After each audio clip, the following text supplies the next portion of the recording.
हमें बहुत से संत मिले, बहुत से योगी मिले। उसमें से एक बड़े ही आकर्षण के जो हमें लगे वो हैं योगी अरविंद। आज जिनके बारे में हम आपसे चर्चा करेंगे, जिनसे हम बात करेंगे। योगी जी ओम। तो क्या नाम है योगी जी आपका मेरा पूरा? नाम योगी अरविंद है और वैसे मेरे को आनंद चैतन्य के नाम से भी जानते हैं। अच्छा। और कहाँ पे अभी आप यहाँ पे क्या कर रहे हैं, क्या मैं काम रहता है आपका? प्रयागराज महाकुंभ 2025 में आया हुआ हूँ हाँ संत महापुरुषों के दर्शन के लिए, और मैं भी सेक्टर 7 में रुका हुआ हूँ। हाँ। और ये कुंभ की धरा है, 144 साल बाद ऐसा जो संयोग बना हुआ है, ऐसा शुभ मुहूर्त 144 वर्ष बाद बना है। तो ये हमारा सौभाग्य नहीं, अभी तो परम सौभाग्य है कि हमको भी यहाँ पे स्नान करने का सौभाग्य प्राप्त हो रहा है। इतने बड़े बड़े संत महापुरुषों के चरणों में रहने का मुझे सौभाग्य प्राप्त हो रहा है ये महाकुंभ की। बहुत बढ़िया। तो योगी जी आपकी बात अगर करेंगे तो हमने आज सवेरे आपको बड़ा ही सुंदर योगा करते हुए देखा था। जी। तो कुछ उसके बारे में बताइए, आपने ये कैसे शुरू किया, कहाँ से सीखा, और आपका क्या इसमें रुचि कैसे आई आपकी इसमें योग करने में? मैं गुरुकुल से ही बचपन में मैं योग जो है करता था, और गुरुकुल में जो हमारे आचार्य थे वो हमको योग कराते थे, और तब से ही मैं योग करता आ रहा हूँ। ये योग हमारी भारतीय की प्राचीन संस्कृति है, ये हमारे ऋषि मुनियों की दी हुई ये परंपरा है। इसी योग से, इसी ध्यान से हमारे ऋषियों महामनीषियों ने इस धरा को एक नई ऊर्जा दी। तो ये हमारे भारत की प्राचीन संस्कृति योग है। इस योग से असंख्यों रोगों के नाश हो जाते हैं। ये योग जो है रोगों को नष्ट कर देता है। आजकल जो एलोपैथी की दवाइयाँ चल रही हैं, लोग इतनी दवाइयाँ खा करके स्वयं को बीमार कर रहे हैं। इससे अच्छा हो अगर अपने जीवन में 1 से 2 घंटा योग को दे दें तो शायद उनको ये सब दवाइयाँ खाने की ज़रूरत नहीं पड़ती। आज हमारा जो युवा है वो किसी दूसरी दुनिया की ओर दौड़ रहा है। हमारा जो ये युवा है इसका खान पान बदल चुका है। इस पे इतनी सामर्थ्य नहीं कि 100 हनुमान दंड लगा दे, ये 50 दंड बैठक लगा दे, सांसें फूलने लगती है, शरीर कांपने लगता है। क्यों? हमारा खान पान के कारण, हमारा ब्रह्मचर्य नष्ट होने के कारण। ये सब विद्याएं गुरुकुल में सिखाई जाती हैं, न कि कॉन्वेंट स्कूलों में। हमारे यूथ को, हमारे बच्चों को बिगाड़ने में सबसे बड़ा योगदान कॉन्वेंट स्कूल का रहा है। हमारे धर्म को नीचा दिखाने में, हमारी संस्कृति को नीचा दिखाने में कॉन्वेंट का सबसे बड़ा योगदान रहा है। तो आपका जो प्राथमिक शाला थी आपकी, वो कहाँ पे रही? और मैं सबसे पहले से आपसे जानना चाहूँगा आपका जन्म कहाँ पे हुआ। हम शुरुआत से शुरू करते हैं, आपका जन्म कहाँ पे हुआ, थोड़ा सा ये बताइए। जी, मेरा जन्म उत्तराखंड से है। मैं उत्तराखंड से जन्म हुआ है। उत्तराखंड में एक जिला है चंपावत। चंपावत जी। हाँ। मेरा जन्म वहाँ का है, और मैं 10 साल का गुरुकुल में आ गया था। ओह। और 10 साल से मैं 6 क्लास से गुरुकुल में आया था। और मैं गुरुकुल में ही माँ आनंदमयी एक बहुत बड़ी माता हुई। एक मेरी जन्म देने वाली माता थी, और एक मेरे को पालने वाली, मेरे को इस दुनिया को दिखाने वाली माता थी। तो माँ आनंदमयी के गुरुकुल में मैंने अध्ययन किया है, वहीं से मैं योग सीखा हूँ। वहीं से मेरा जीवन जो है, जो मैंने जीवन जीना सीखा, मैंने वहीं से सीखा, और वहीं से मैं अपने जीवन को जीना सीखा हूँ। और गुरुकुल का जो हमारी प्राचीन पद्धति है, हमारी भारतीय जो प्राचीन ये गुरुकुल हैं, आज लगभग गुरुकुल नष्ट हो गए। तो ये मैं तो अपना सौभाग्य मानता हूँ कि मैं गुरुकुल में पढ़ा हुआ हूँ। पर मैं ये जानना चाहता हूँ कि 10 साल की उम्र में आजकल के जो माँ बाप हैं, कोई अपने बच्चे को स्कूल में नहीं भेजते। आपके माँ बाप ने ऐसा डिसीजन क्यों लिया? ऐसा इनके दिमाग में कैसे आया कि हम हमारे बच्चे को गुरुकुल भेजेंगे, या ये आपका खुद का सोच था? जी, ये बड़ा इंटरेस्टिंग है। जब मैं छोटा सा था, 5वीं क्लास में पढ़ता था, 5th क्लास में, तो मैं अपनी माँ से कहता था कि मैं हरिद्वार जाऊंगा। तो ये आपके मन में ऐसे जी, ही? मेरे मन में आती थी। तो माँ कहती थी अभी तो छोटा है, 8 तो पढ़ ले, उसके बाद तेरे को बाहर भेजेंगे। हमारे यहाँ दरअसल क्या है कि वो थोड़ा आदिवासी क्षेत्र कहें, या फिर थोड़ा वहाँ पे इतना डेवलप क्षेत्र नहीं था। सरकारी स्कूल थे और वो सब पढ़ाई होती थी। तो मेरी इच्छा थी कि मैं बाहर जाऊँ, मैं हरिद्वार जाऊँ, और मेरी इच्छा ये थी कि मैं गुरुकुल में ही पढूं, कॉलेज में एडमिशन न लूँ। बहुत रिक्वेस्ट करने के बाद मेरे बड़े जो भाई थे वो मेरे को हरिद्वार लाए। माँ मेरी रो रही थी जब मैं आ रहा था। माँ का दुख तो कौन जान सकता, माँ ही जान सकती है कि बेटा जा रहा है मेरे से दूर। तो माँ के आंसू झलक रहे थे और मैं गुरुकुल पे आया, तो मेरे भाई मुझे गुरुकुल में लाए। तो प्रारंभिक समय में जब मैं गुरुकुल में रहा तो मुझे बहुत आनंद आ रहा था, लेकिन 1, 2, 3 महीने बाद मुझे अपनी माँ की बड़ी याद आई। मैं अपनी माँ के लिए मैं 3 महीने तक रोता रहा गुरुकुल में, और मैं कहता था कि मुझे एक बार घर भेज दो, मैं एक बार अपनी माँ के पास चला जाऊं, जीवन में कभी दोबारा यहाँ नहीं आऊँगा। आज भी कुछ छात्र आपको हमारे साथ के कभी मिलेंगे या फिर कभी ऐसा संयोग बनेगा तो बताएंगे मेरे बारे में। सबसे ज़्यादा मैं रोया था अपनी माँ के लिए। अभी मैं भावुक हो रहा हूँ ये सब पल आपको बताते हुए, लेकिन तो अपनी माँ से मैं हाथ जोड़ता था कि मुझे एक बार तुम यहाँ से भाई को बोल करके ले जाओ, मैं दोबारा नहीं आऊँगा, कभी नहीं आऊँगा। और फिर वहाँ से माँ ने भी ऐसा कुछ वो क्या कि अब चला गया तो इसको पढ़ने दो, अब वापस नहीं लाना इसको। और फिर मैं 1 साल बाद अपने घर गया माँ से मिलने। फिर 1 साल हरिद्वार में फिर पढ़ा मैं, फिर 1 साल बाद 2 साल बाद अपनी माँ से मिलने गया। लेकिन तीसरे साल से मेरे साथ कुछ ऐसी घटना घटी कि मेरे घर जाने की इच्छा धीरे धीरे खत्म होने लगी। ऐसा क्या हुआ? तो मैं ये आपसे पूछूं तो क्या इसका जवाब देंगे आप? इसका श्रेय किसी को मैं दूंगा नहीं, और ये मेरी स्वयं से ऐसा कुछ मेरा मन में ऐसा भाव आने लगा। फिर मैं सीधे 2 वर्ष बाद घर गया, उसके बाद 2.5 वर्ष बाद घर गया। मतलब धीरे धीरे मैं घर कम जाने लगा, 2-2, 3-3 साल में, 2 साल में ऐसे 3 साल में गया, और आज मेरे को 5 साल होने वाले हैं, 5 years। और अपनी माँ से मैं 1 साल पहले अभी बीच में मिला था 2024 में, अभी तो 25 चल रहा ना, 2024 में मिला था अपनी माँ से मैं। वो भी गांव में नहीं गया था, कहीं बाहर ही मिला था। तो आपको आपत्ति ना हो तो आप अपनी उम्र बता सकते हैं हमें? मेरी उम्र जो है 19 है, 18 प्लस है मेरी उम्र। 19, 18 से ऊपर है जी, आपको? जी, एग्जैक्टली नहीं जी, मालूम जी, है, पर 19 साल के तो आप हैं ही। जी भगवान। बढ़िया बढ़िया। तो ये आपका जो भी शिक्षा थी प्राथमिक, वो गुरुकुल से आपने कंप्लीट कर दी। उसके बाद में आपका क्या सफर रहा? उसके बाद में आप कहाँ गए? गुरुकुल से निकलने के बाद मैं यूनिवर्सिटी में आया, संस्कृत यूनिवर्सिटी में, जहाँ से मैंने संस्कृत BA शास्त्री उसका अध्ययन कर रहा हूँ। अभी मेरा 4th सेमेस्टर वो मेरा चल रहा है विश्वविद्यालय से। और मैं और भी जैसे मैं योग की तरफ, और जैसे कंप्यूटर क्लासेस, इंग्लिश क्लासेस, ये सब भी मैंने ली हुई हैं। मुझे कंप्यूटर का भी नॉलेज है। और मुझे ऐसा लगता है कि आज के युग में सब कुछ आना चाहिए। आप चाहे किसी भी क्षेत्र में हो, लेकिन आपको सारी चीज़ों का नॉलेज होना चाहिए, गाड़ी चलाना आना चाहिए, सब चीज़ आना चाहिए आपको। बस ऐसा है कि आसक्ति नहीं होनी चाहिए कि ये चीज़ मेरी है, हमेशा मेरी रहेगी, है ना। हमारे पास फ़ोन है तो फ़ोन में हमेशा आसक्ति नहीं होनी चाहिए। फ़ोन चला गया, चोरी हो गया तो हो गया, क्या करना, जो जाना था चला गया। तो सब चीज़ का मेरे को लगता है कि अध्ययन करना चाहिए। तो मैं आप सबको बता दूं, हमारे योगी जी जो हैं वो रोज़ अपना फेसबुक लाइव करते हैं और बड़ा ही सुंदर योग सिखाते भी हैं अपने फ़ोन से, खुद से सब कुछ उन्हें आता है। और वो भले ही एक योगी हैं पर वो दूसरी सब कलाओं से भी संपन्न हैं। तो योग के बारे में बात करते हैं। आप कितने सालों से योगा कर रहे हैं?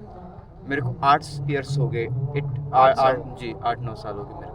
8-9 साल से आप योग कर रहे हैं। तो आपको लाने वाला कौन था योग में? या गुरुकुल का जो सिलेबस होता है या उनका जो करिकुलम होता है उसी में योग होता है? जी, गुरुकुल में सिलेबस तो नहीं था, लेकिन जो हम लोग सुबह 3:30-4 बजे उठते थे गुरुकुल में, तो उसके बाद उठने के बाद सबसे पहला नियम होता था कि योग करो।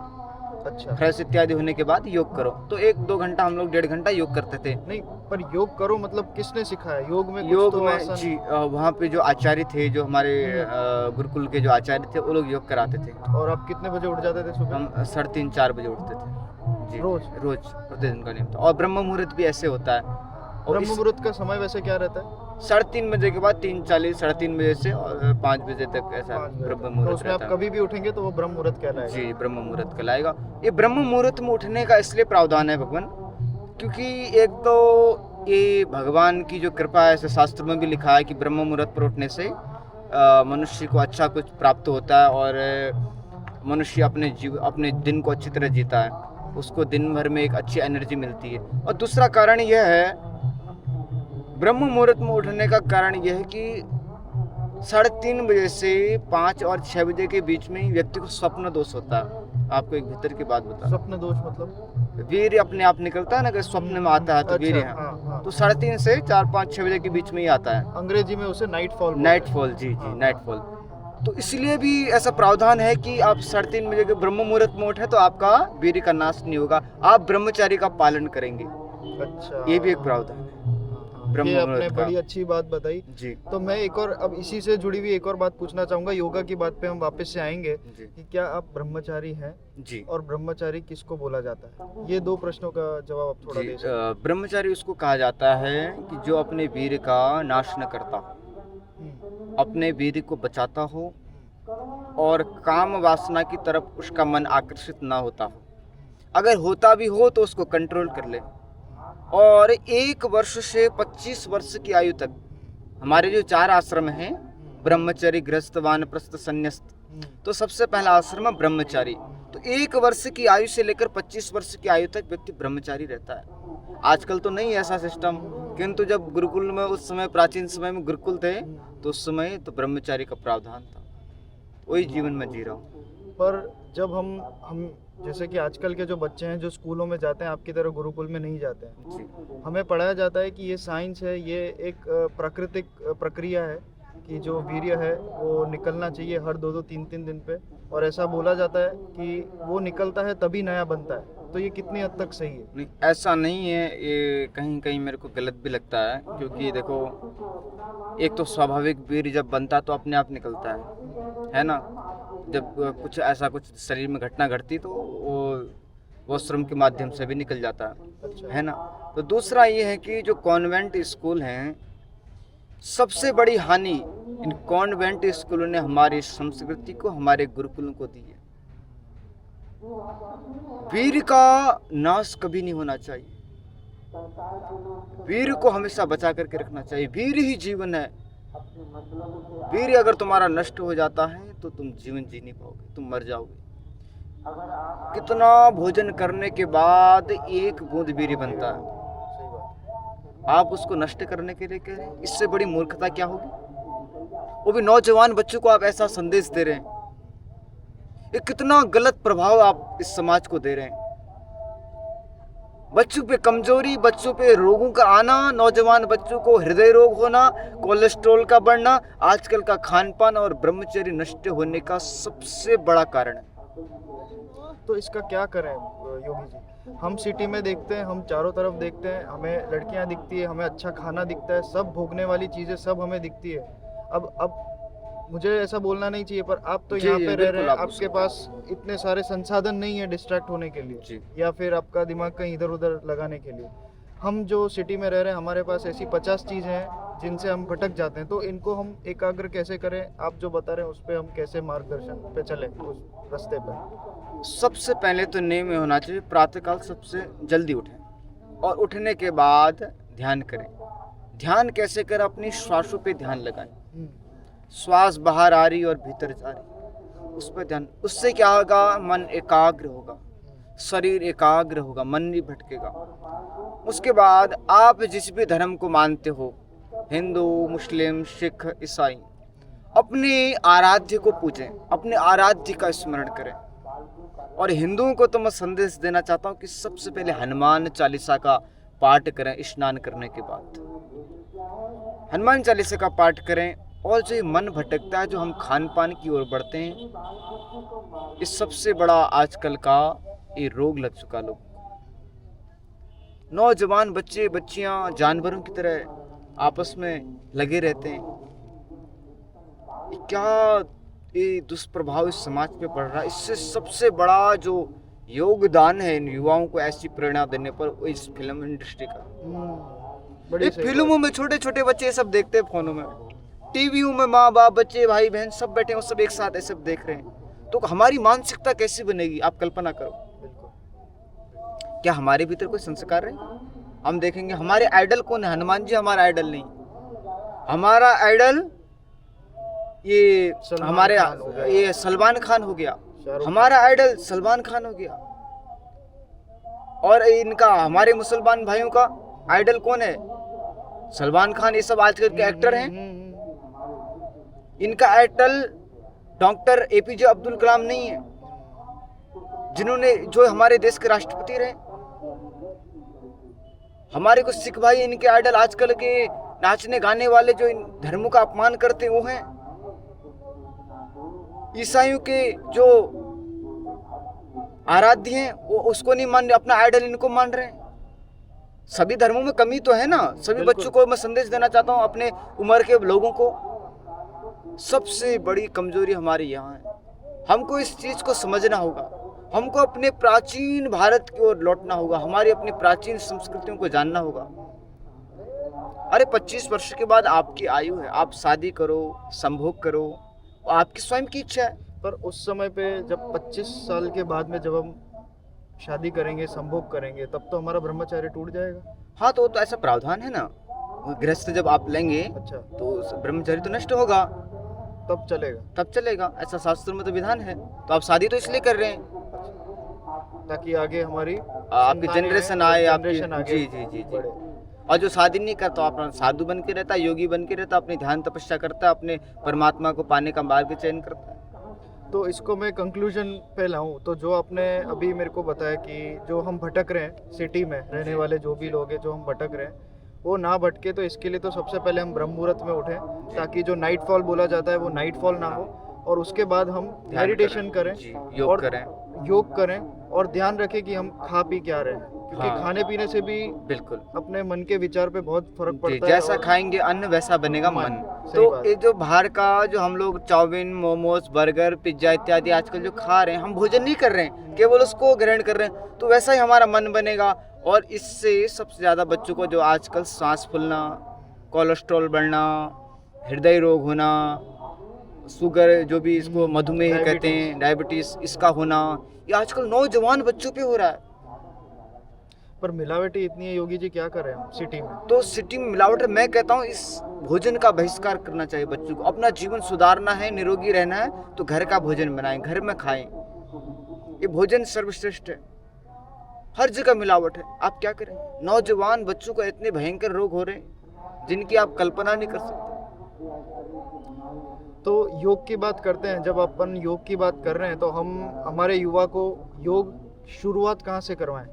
उनसे नहीं होता है, मतलब अगर आज मैं भी करने जाता हूँ तो कुछ आसन ऐसे हैं मेरा पैर ऊपर नहीं जाता है, नौली नहीं होती है। आप इतनी बढ़िया नौली कर लेते हैं, तो हम शुरुआत कैसे करें। हम पहले दिन से ये सब नहीं कर शुरुआत प्रारंभ से आप ऐसा नहीं कर सकते। शुरुआत आप प्राणायामों से करें, सकते। अपनी श्वासों पर ध्यान दें, अनुलोम विलोम करें, भस्त्रिका करें, कपाल भाती करें, ओंकार का उच्चारण करें, भ्रामरी करें।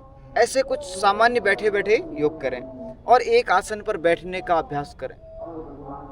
तो हम पद्मासन में बैठे जी, हैं या- पद्मासन में बैठ सकते हैं, वज्रासन में बैठ सकते हैं, सुखासन में बैठ सकते हैं, जो हमको आसन अच्छा लगता हो।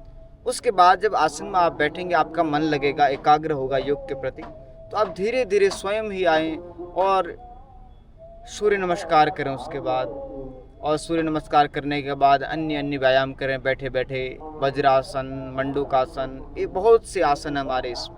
आपका मन स्वयं उस तरफ खिंचाएगा।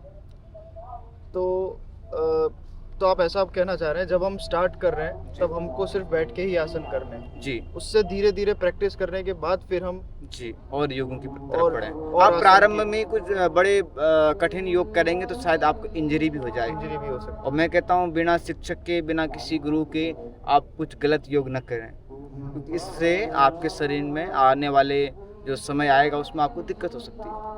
जी, और किसी को आपसे सीखना हो तो आपका क्या पेज का नाम है जी, फेसबुक। मेरा पेज है योगी अरविंद कर्म योग, ऐसा मेरा फेसबुक और इसमें है।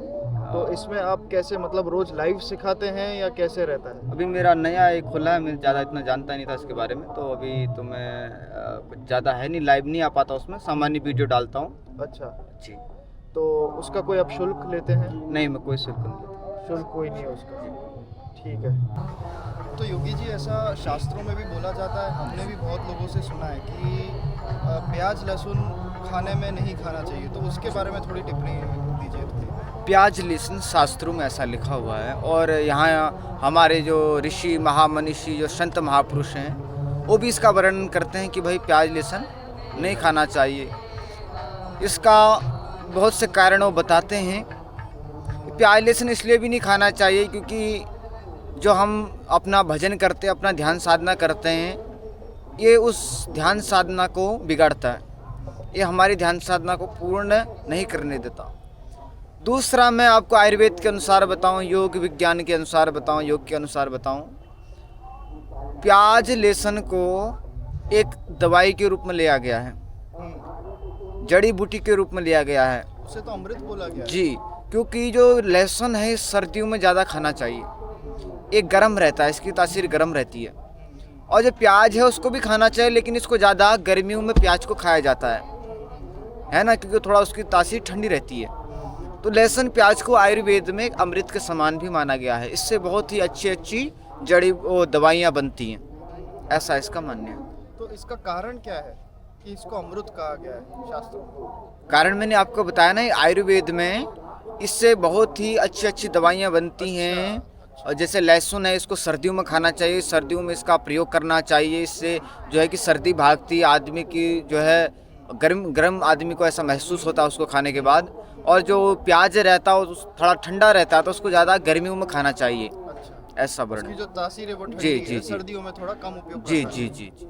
और दूसरी बात, आजकल जो ये मैं देख रहा हूँ यूट्यूब में आजकल चल रहा है, दूध दही पनीर ये सब नहीं खाना चाहिए, तो उसके लिए अब क्या बोलेंगे? मतलब वो हमें समझ नहीं आता है खाना चाहिए कि नहीं खाना चाहिए, तो उस पर थोड़ा बताइए आप। इस सबसे बड़ा, मैंने अभी आपको भी पहले बताया कि सबसे बड़ी जो हमारे जो युवाओं को, हमारे इस भारत को जो सबसे बड़ा ऐसे गलत अफवाहें जो फैला रहे हैं, इस सबसे बड़ा दुर्भाग्य हमारा। ये तो हमारी परंपरा है, सबसे ज़्यादा शक्ति तो दूध दही घी पनीर में है। अब तुम लोग चाउमीन पिज्ज़ा बर्गर खाओगे, क्या इसमें ताकत है? नौजवान युवा, हमारी ऐसी अवस्था के बच्चे, छोटे छोटे बच्चे 8-8 9-9 10-10 साल के बच्चे बड़े गंभीर समस्याओं से जूझ रहे हैं। तो क्या वो पनीर दही दूध खाने से हो रहे हैं? नहीं, वो तो जो आजकल का जो जंक फूड है इसको खाने से हो रहे हैं।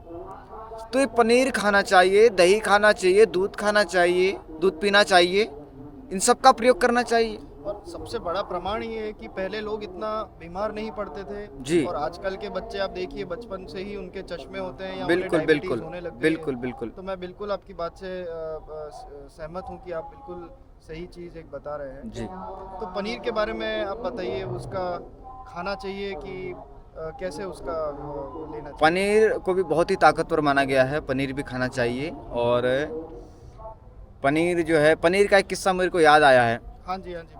पनीर जो है, मैं एक बार कहीं गया था, तो एक हमारे बहुत अच्छे प्रेमी थे, वो भी योगा करते हैं। तो उन्होंने जो है पनीर की सब्ज़ी बनाई थी उस दिन। पनीर की सब्ज़ी बनाई और सामने एक कटोरी में पनीर की सब्ज़ी रखी और 2-4 रोटी रखी सामान्य से, है ना। तो मैं जैसे ही ओम ब्रह्माग्नो ब्रह्मणा होता हूँ, अपना मंत्रोच्चारण करके जैसे मैं खाने लगा, मैंने रोटी उठाई और खाने लगा, तो उन्होंने एक आसाराम बापूजी का बहुत अच्छा प्रवचन है, वो कहते हैं कि आपने भी सुना होगा कि वो कहते हैं कि अपने दुश्मन को पनीर खिलाओ कि वो उससे वो मर जाए, वो जल्दी मरे, जल्दी खत्म हो। तो उन्होंने वो गाना बजा दिया कि उनका प्रवचन है, वो मैंने सुना हुआ है। जी जी जी। तो उन्होंने वो बजा दिया, तो मुझे वो इतनी हंसी आई उस दिन। मैंने कहा बताओ, पनीर का किस्सा आपने पूछा तो मुझे याद आ गया। तो बापूजी कहते हैं कि भाई पनीर खिलाओ अपने दुश्मन को, जल्दी मरेगा हरामजादा। तो वही मुझे आपकी बात याद आ गई। नहीं, ऐसा नहीं, पनीर खाना चाहिए, बहुत ज़्यादा लिमिट में भी नहीं, लिमिट से अपना सेहत के अनुसार खाना चाहिए। इसमें बहुत कुछ मात्रा में पाया जाता है, तो ये सब खाना चाहिए। तो योगा से, जैसे अभी थोड़ी देर पहले आपने हमसे योगा के लिए भी बात की थी जी। खान पान तो हम समझ गए। अब योगा हमने देखा है कि बहुत लोग योगा करते हैं फिर भी उन्हें रोग हो जाते हैं, तो क्या ऐसी कोई आप गारंटी देते हैं कि भाई जो योगा करेगा उसको कोई रोग नहीं होगा? ऐसा कुछ आप बोल सकते हैं? देखिए, जो योग करने के बाद भी कुछ कुछ रोग व्यक्ति को हो जाते हैं, ये तो शरीर की परिस्थिति के अनुसार होते हैं। अब ऐसा नहीं भाई कोई गंभीर समस्या होगी मनुष्य को, तुरंत एक दिन में तो ठीक नहीं हो जाएगी योग करने से। मैं कहता हूँ उसके लिए आयुर्वेद भी तो हैं, उसके लिए जड़ी बूटियाँ भी तो हैं, उसके लिए दवाइयाँ भी तो बनी हैं, डॉक्टर भी तो बने हैं, तो उनसे इलाज भी कराऊं। लेकिन योग नियमित करने से मुझे ऐसा लगता है कि कोई गंभीर समस्या, ये छोटे मोटे रोगों से आप कभी भी ग्रसित नहीं होगे और कभी जीवन में परेशान नहीं होंगे। और जो लोग ऐसी गारंटी देते हैं कि योग करने के बाद 100 साल तक आप जीवित रहेंगे, उसके लिए भी मैं कहूँगा कि 100 साल तक जीना, अगर आपकी आयु है इतनी, तो आप स्वस्थ होकर जिएंगे। वो ऐसा कह रहे हैं कि आप जितना भी जिए, जितनी भी आपकी आयु है, आप स्वस्थ होकर के जिएंगे योग करने से। अब ऐसा नहीं कि आप रोज योग कर रहे हैं, प्रतिदिन अच्छे अच्छे प्राणायाम कर रहे हैं और जो है कि जवानी में ही मर गए। भगवान न करे ऐसा, एक मैं आपको बता रहा हूँ मैं समझ गया। जी। तो आप फिर लोग कहेंगे यार ये तो कहते थे कि मैं योग करता हूँ मैं 100 साल तक जीऊँगा। लेकिन जितना जिएंगे आप स्वस्थ जिएंगे। ये तो परमात्मा ने लिखा हुआ, ईश्वर ने लिखा हुआ कितना तुम्हारी आयु है ना। आदमी का कभी भी शरीर पूर्ण हो सकता है, मृत्यु होने में ज़्यादा समय नहीं लगता। हमने श्वास ली और प्रश्वास छोड़ी और वो श्वास भीतर ही नहीं गई, हमारी मृत्यु हो गई, है ना। ऐसा है। ठीक है महाराज। योगी जी, जी। बहुत बहुत धन्यवाद, आपने हमें इतना समय दिया बिल्कुल। और हमें कोई इतनी बात। अच्छा ज्ञान दिया। जी। आपसे अगली बार जरूर बात करना बिल्कुल चाहेंगे। बिल्कुल।